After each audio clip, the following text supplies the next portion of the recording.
Welcome to Learn English Speaking. Let's talk stories. Here we bring you amazing stories to improve your English fluency. Don't forget to like, share, and subscribe for more exciting lessons. Let's learn together. Rinaldi again. The new year began, and my birthday on the 1st of April was 3 months away. How I wanted to have control of my own money. I was tired of Nick Kendall being my guardian. However, I could spend money on the house. I decided to make it beautiful for Rachel. There were many repairs to be done. From January, I had nearly 20 men working for me. The bills for the work were sent to my godfather. Rachel and I had many plans for the gardens, too. Work had started on a sunken water garden. We had found the design for the water garden in one of Rachel's books. Because there were so many workmen in the house, we could not have visitors. My cousin Rachel and I stayed quietly at home, and I was very happy. I loved to watch Rachel move about the house. I loved to hear her voice. When her hands touched me, my heart beat faster. The first days of spring came, and the sun shone. Then something happened which took all my happiness away again. I had kept one of Ambrose's old coats to wear myself. One day, as I was walking in the woods, I felt something in a pocket. It was another letter from Ambrose. I was pleased that I was alone. I walked on until I reached the highest place on the estate. Ambrose had always loved to sit there. I sat down and held the letter in my hands. I did not want to open it. I was afraid that Ambrose had written something bad about Rachel. We were so happy together now that I wanted to forget the past. But at last I opened the letter. It had been written 3 months before his death, but he had never posted it. My cousin Rachel, Ambrose wrote, had been expecting a child, but it had died. The doctors told her that she could never have another child. At first, Rachel was quiet and unhappy. Then she began to spend money carelessly. Ambrose suspected that Rinaldi was in love with her. For these reasons, Ambrose had not signed his new will, in which he left everything to Rachel. Ambrose also wrote about his terrible headaches. He told me about the fever which at first made him violent. Then it made him very weak. Ambrose was very unhappy, and he had written, "You are the only person who can help me, Philip. Are Rachel and Rinaldi trying to poison me for my money? I must know." I hid the terrible letter under a large stone, and walked slowly back to the house. I could not forget Ambrose's words, but I decided that Rachel must never know about the letter. In 3 weeks' time, the estate and all the money would be mine. But this was not right. Ambrose had made a new will, but he had not signed it because of his illness. His money belonged to Rachel. She must have it. That night, I asked Rachel about Ambrose's will. She showed me a copy of it, which I read carefully. Everything had been left to Rachel. Then, if she had died without children, everything was to be mine. "Why did Ambrose not sign this will?" I asked. "Tell me, Rachel." "I don't know," she answered quietly. "Perhaps when he knew we could not have children, his feelings changed. Perhaps it was only a mistake. But when the headache started, Ambrose suspected me of terrible things. I can't speak about that time. Please, Leave me alone, Philip. I can't answer any more questions. I have reasons for my questions, I said. You will understand in 3 weeks' time. By the following morning, I had made up my mind. I rode into the town and, with the help of a lawyer, wrote out a document. In 3 weeks' time, all my property would be given to Mrs. Rachel Ashley. The jewels would belong to her too, but she would not be able to sell the house or the land. "I have one question," the lawyer said. "Mrs. Ashley is quite a young woman. What will happen to the property if she marries again?" I thought for a moment. The house and the estate must always belong to the Ashleys. "If she marries," I said, "or if she dies, the property becomes mine again. That must be made clear."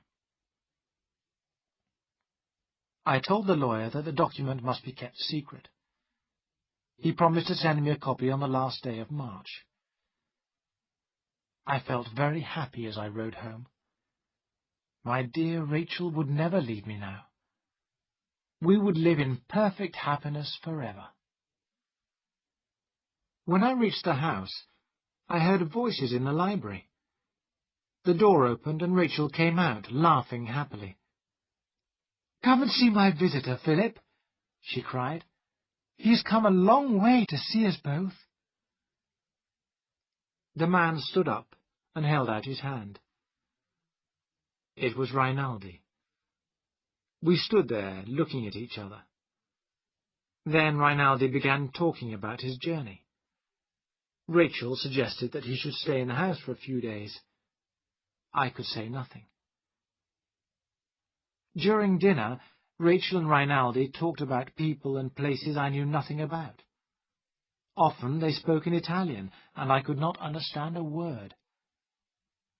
At last Rachel stood up and said, "You must excuse us, Philip. Rinaldi and I have some business to discuss. He has brought papers I must sign." They went upstairs, and I walked alone in the gardens. I felt cold and unhappy. I stayed outside until the light went out in Rinaldi's room. I had just reached my own room when there was a quiet knock on my door. "I came to wish you good night," my cousin Rachel said. "Why didn't you come and drink tisana with us, Philip? You must make Rinaldi welcome. He is a very old friend of mine." Rinaldi stayed with us for 7 days. As he laughed and talked with Rachel, I began to hate him. When it was time for Rinaldi to leave, he took my cousin Rachel's hand and kissed it. "Write and tell me your plans," he said. "I shall be in London for some time." "I am making no plans until after the 1st of April," Rachel replied with a laugh. Rinaldi smiled. "I hope Philip enjoys his birthday," he said. "The 1st of April is All Fool's Day, isn't it? But perhaps Philip doesn't want to remember that." When Rinaldi had gone, Rachel smiled at me. "You have been very good, Philip," she said. "Are you glad we are alone again?" Chapter 12. All Fool's Day. As my birthday came nearer, I became more and more excited. Rachel laughed at me. "You are like a child," she said. "What plans are you making for the day?" But I had made no plans. All I wanted was that Rachel should know about the document.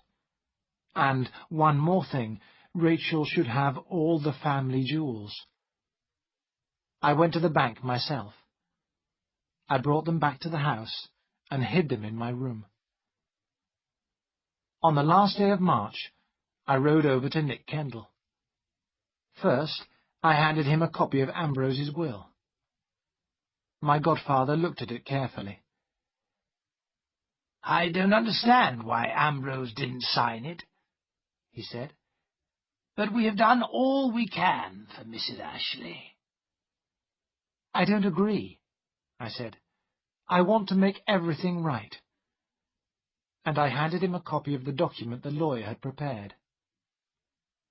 "Read this," I said, "and remember that my cousin Rachel knows nothing about it." "I wish Signor Rinaldi had seen this," Nick Kendall said slowly. "He told me how careless Mrs. Ashley is with money. This document of yours gives her great power over the property. I have to ask you one question, Philip. Are you in love with Mrs. Ashley?" My face went red. "I am only doing what Ambrose wanted," I said. "Perhaps," Nick Kendall answered.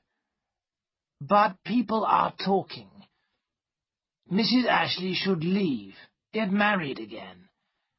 She might marry you if you asked her." "I'm sure she would not," I said. Nick Kendall watched me sadly as I signed my name on the document. "There are some women who bring sadness to all those who love them," he said. "They cannot help it. I think Mrs. Ashley is one of those women." The sun was setting as I rode home. I bathed, changed my clothes, and went into the dining room. Rachel wanted to know where I had been, but I laughed and told her nothing. After dinner, I was too excited to sit still. I walked down to the sea. There was a moon, and the night was warm. I took off my clothes, and for a few minutes I swam in the ice-cold water. When I got back to the house, it was 5 minutes to 12. I could not wait any longer. I stood under Rachel's window and called her name. When she looked out, I said, "I have something for you, Rachel." Then I ran to my room for the jewels. "I want you to have these now," I said. "Listen, the clock is striking 12, and it is the 1st of April. I am 25, and I can do what I like." I put the document on her table and began to open the boxes of jewels. Rachel's eyes opened wide in surprise, and suddenly we were laughing together. I put the pearl collar round her neck. As I looked at her, I remembered the other Ashley women who had worn it. "You have given me so much," Rachel said at last. "I have only a small present for you. What else can I give you? Tell me." "There is one thing," I said. I looked into her dark eyes. They shone very brightly in the candlelight. She laughed softly and blew out the candle. We were alone in the darkness. I did not leave her room until sunrise. Happiness had come to me at last. Rachel accepted me and my love. She was the first woman I ever loved, and she was the last. I remember walking alone in the garden as the birds began to sing. Rachel and I would be always together now, day after day, night after night, for all our lives. I went back to my room and slept. After breakfast, I went into the garden again. I picked the most beautiful flowers I could find. Rachel was in bed eating her breakfast. I threw the flowers on the bed in front of her. "Good morning again," I said. "I have come to say one thing. I love you." Rachel looked up at me without smiling. "You should not come into my room so early," she said. "The servants will talk." I smiled, but said nothing. I went downstairs. I wanted to tell the servants that Rachel and I were going to be married. Then I decided that we would tell them together, later. I walked in the gardens until it was time for Rachel to leave her room. The day was fine, and I decided we should go out riding. But when I got back to the house, Rachel had already left. I waited for a long time, but she did not return. At last, I walked along the road, hoping to meet her. When I saw the carriage, I stopped it. I got in and sat down beside Rachel. She was wearing a veil, and I could not see her face. "Where have you been?" I asked her. "To see your godfather." "You cannot change anything," I told her. "I am 25. Everything I have is yours." "Yes, I understand that now," Rachel said, "but I wanted to be sure." Her voice was quiet.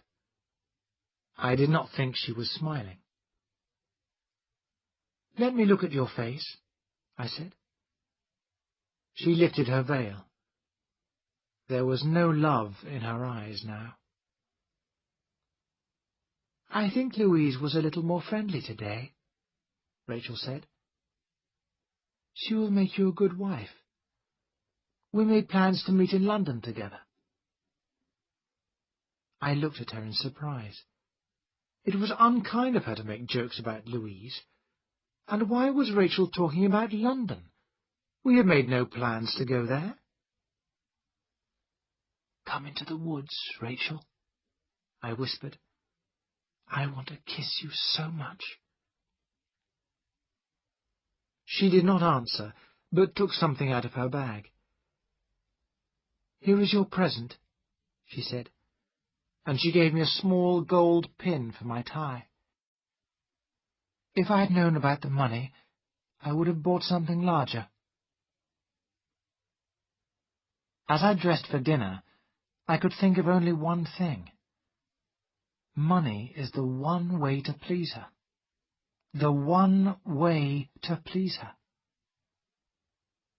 When we sat down together for my birthday dinner, Rachel was wearing the pearl collar.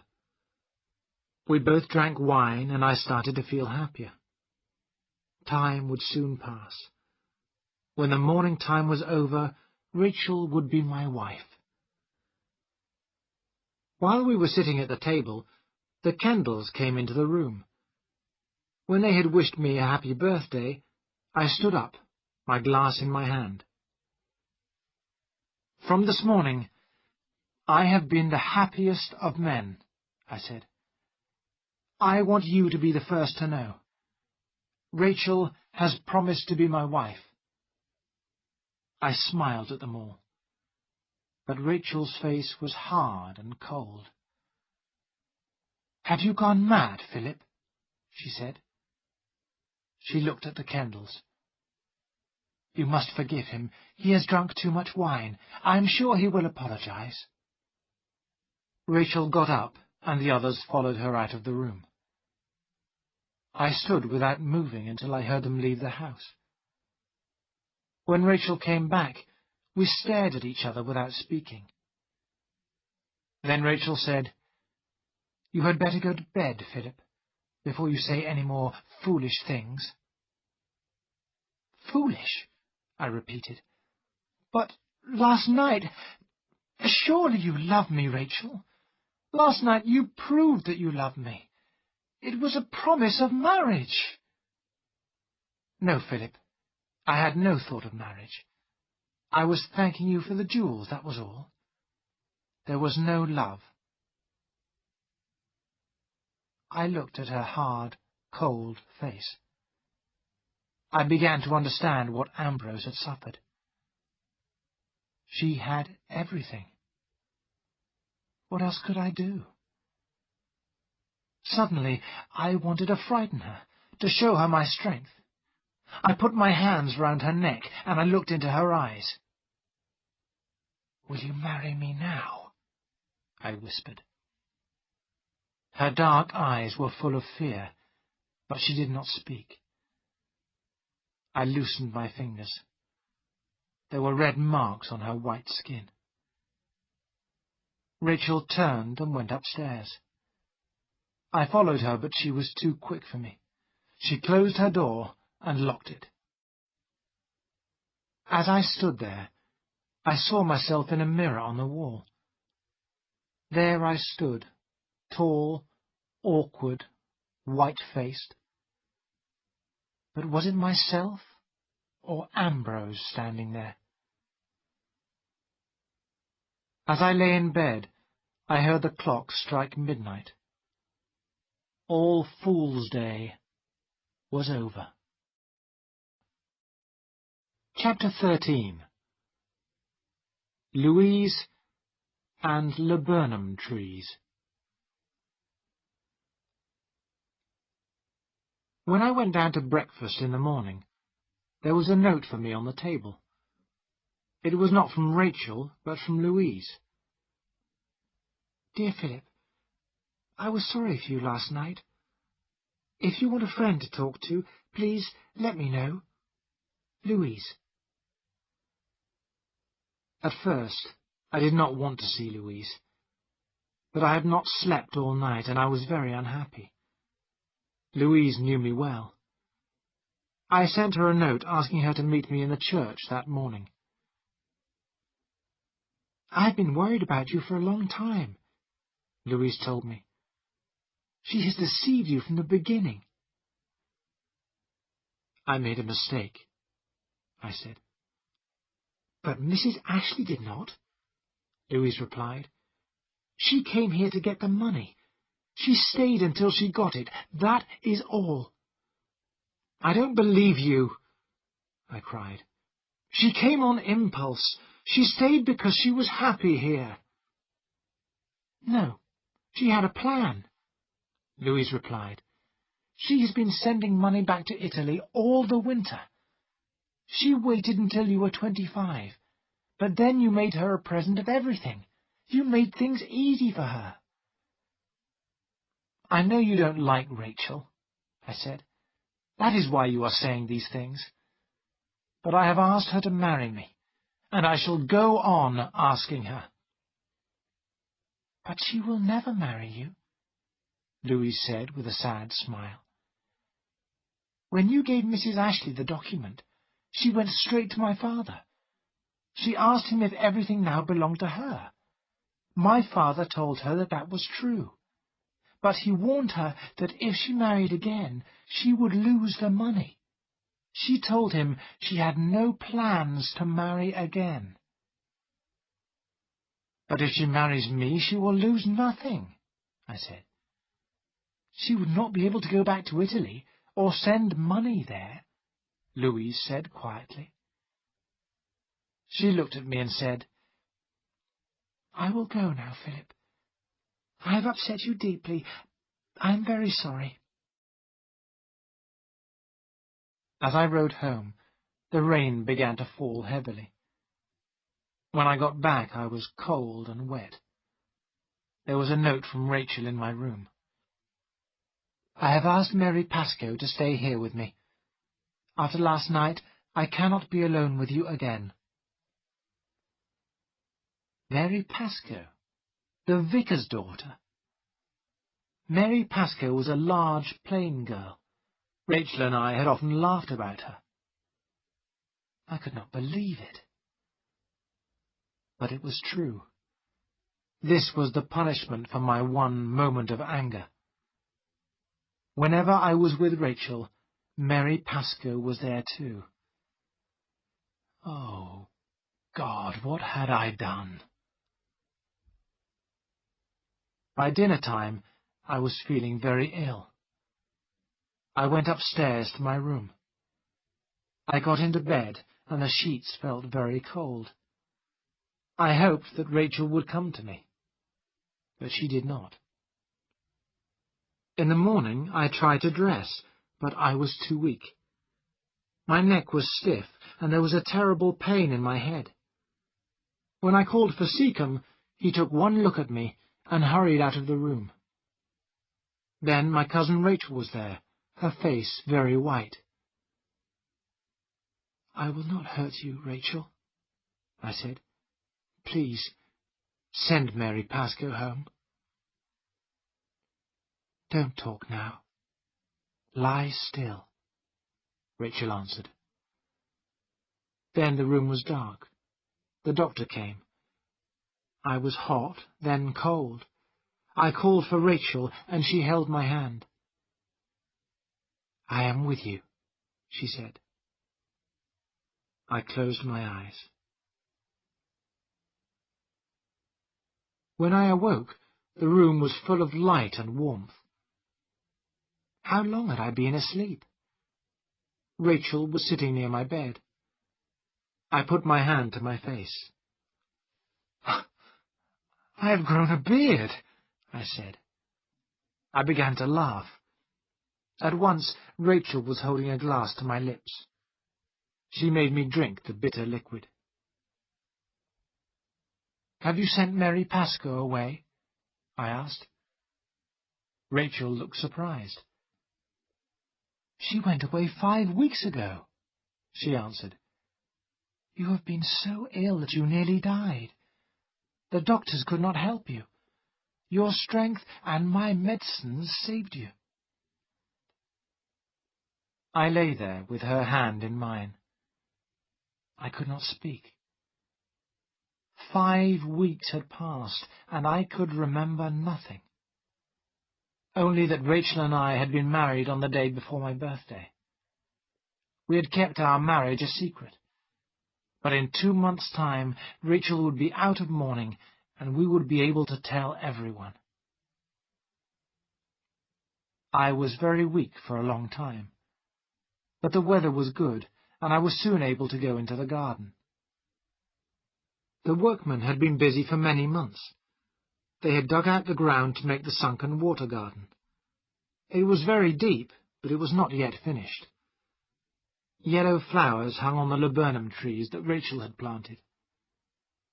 I remembered the laburnum tree at the Villa Sangaletti, and the green poisonous seeds lying under it.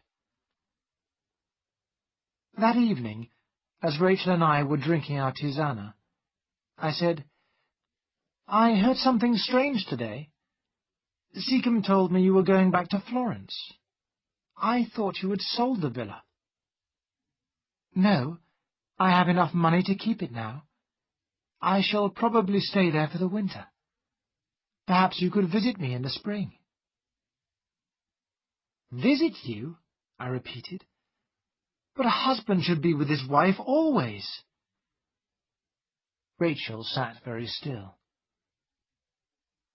"Your wife? Oh, God, Philip," she whispered. "What do you mean? We are not married." "But we are," I said. "I remember clearly." But as I spoke, the pain returned to my head. I suddenly knew that our marriage was a dream. "Why didn't you let me die?" I cried. "I cannot live here alone. I cannot." I looked at her face. "Give me a few weeks. Only a few weeks," I said. She did not reply. Chapter 14. What is the truth? The summer came, but Rachel did not speak of leaving. I became stronger. But sometimes the terrible pain in my head came back, and I could not think clearly. But I told Rachel nothing about it. Then Rachel began to drive into the town, 2 or 3 times a week. When I asked her about these visits, she told me that she had a lot of business to do. One day, when Rachel was busy at home, I rode into the town alone. It was Saturday, and the streets were full of people. As I walked slowly through the town, a man came out of an inn. He stood in the doorway for a moment, looking up and down the street. It was Rinaldi. That evening, as Rachel was going up to her room after dinner, I stopped her. "How long has Rinaldi been in the town?" I asked. "Why is he here?" "Because he is my friend," Rachel answered. "I know you hate him, and do not want him here. Ambrose was jealous of him. Are you, too?" "Yes," I said. "I hate Rinaldi because he is in love with you. Send him away." "Certainly not," she said. "I need him. I will have him here if I wish. The house is mine."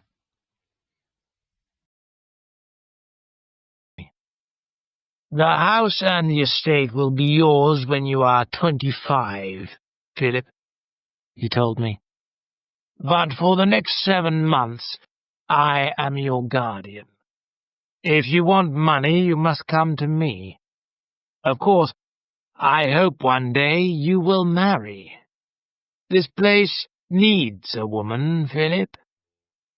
"I want no woman," I said. "Ambrose married, and it killed him." "My cousin Rachel left Florence the day after the funeral," I went on. "Signor Rinaldi told me. She took all Ambrose's things with her like a thief." "You must not call your cousin's wife a thief," Nick Kendall said. "If Ambrose had changed his will when he married, everything would now belong to her. I am surprised that your cousin Rachel has not made a claim." "A claim?" I cried. "But she was the cause of Ambrose's death." "Nonsense, Philip," said Nick Kendall. "Ambrose died of a brain tumour. That is why he wrote those terrible letters." "I don't believe it," I said. "You don't want to believe it," my godfather replied angrily. "Keep those ideas to yourself, Philip. If you don't, there will be trouble." I said nothing. I did not see the Kendalls again for nearly 2 weeks. Then Nick Kendall asked me to go and see him. I found him in his study, a letter in his hand. "Well," he said slowly, "I have news for you, Philip. This is a letter from your cousin Rachel. She has come to England with Ambrose's things. She asks for nothing.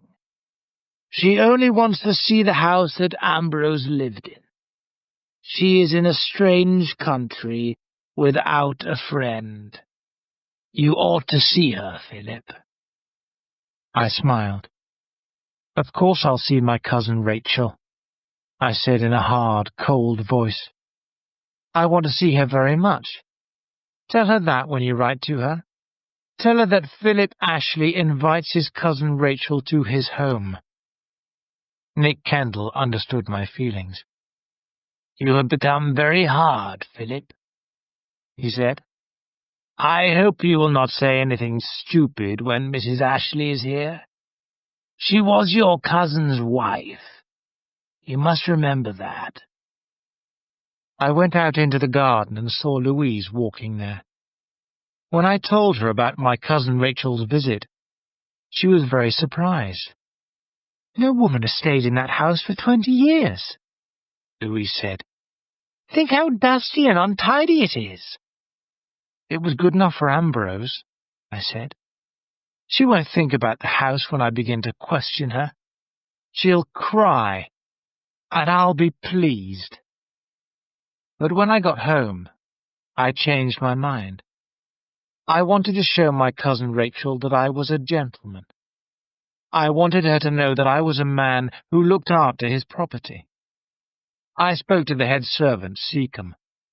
He agreed that the whole house must be cleaned before Mrs. Ashley arrived. "We must make Mrs. Ashley welcome," Seacombe said. "Shall I prepare Mr. Ambrose's room for her?" "Certainly not," I said. "I am moving into Mr. Ashley's room. Get the blue room ready for Mrs. Ashley." On the day my cousin Rachel arrived, the house looked completely different. Everything was clean and tidy. Seacombe had got out all the silver and cleaned it. Tamlin, the head gardener, had filled every room with flowers. I looked around the house and then walked up slowly to the blue room. The dogs followed me. The rooms for my cousin Rachel were clean. The windows were wide open. There was a portrait of Ambrose on one wall. It had been painted when he was a young man. He had looked very much like me. I smiled at the portrait and felt a little happier. My cousin Rachel was going to arrive sometime in the afternoon. I decided that I did not want to be in the house when she arrived. Although the day was cold and windy, I went out alone after lunch. I walked until I was tired. I did not return until after 6 o'clock. There was a fire in the library, but the room was empty. I pulled the bell and rang for Seacombe. "Madam has come," Seacombe said. "She is tired and having some food in her room. She will be pleased to see you after dinner." "Where is her luggage?" I asked Seacombe. "Madam has very little luggage of her own," answered Seacombe. "It has been taken upstairs to her room. All of Mr. Ambrose's boxes have arrived with her. We have put them in your room, as she asked." So I had my dinner alone and drank a glass of brandy. Then I went upstairs and knocked at the door of my cousin Rachel's sitting room. A quiet voice answered my knock.